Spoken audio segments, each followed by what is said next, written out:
Bienvenue dans le sud de la Touraine, à Sorigny. C'est dans ce parc d'activités où il existe déjà une station en gaz pour les camions que la communauté de communes Touraine-Vallée de l'Indre a décidé d'implanter une station à hydrogène. Pour cette collectivité rurale, c'est l'aboutissement d'un long projet.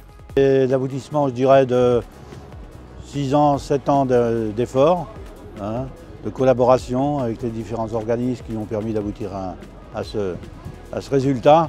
Il nous reste aujourd'hui à trouver les usages. La station distribue de l'hydrogène vert, une première en région Centre-Val-de-Loire. Par ailleurs, elle innove grâce à un compresseur de nouvelle génération développé dans le cadre d'un programme de recherche européen. Il reste un composant qui est mécanique, c'est le compresseur. Et nous, en fait, ce qu'on a décidé de faire, c'est de remplacer ce composant mécanique par un composant, en l'occurrence thermochimique, c'est-à-dire une technologie qui n'a pas de pièces mobiles, pas de piston, pas de membrane, etc.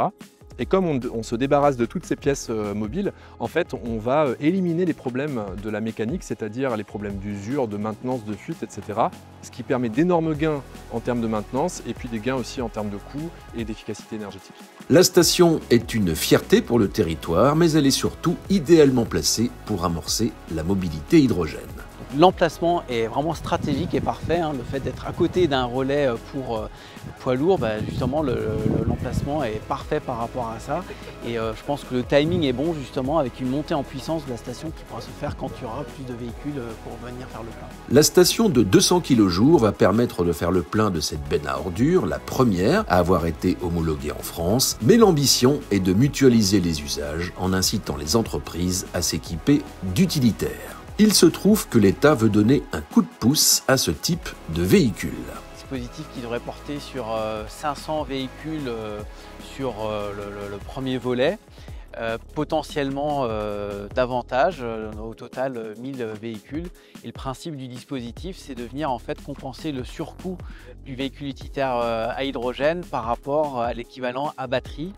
Donc pour des acteurs qui ont étudié le fourgon à batterie, mais où celui-ci ne correspond aujourd'hui pas à leurs besoins, à leur cas d'usage. Et Touraine-Vallée de l'Indre veut aussi participer à cet effort.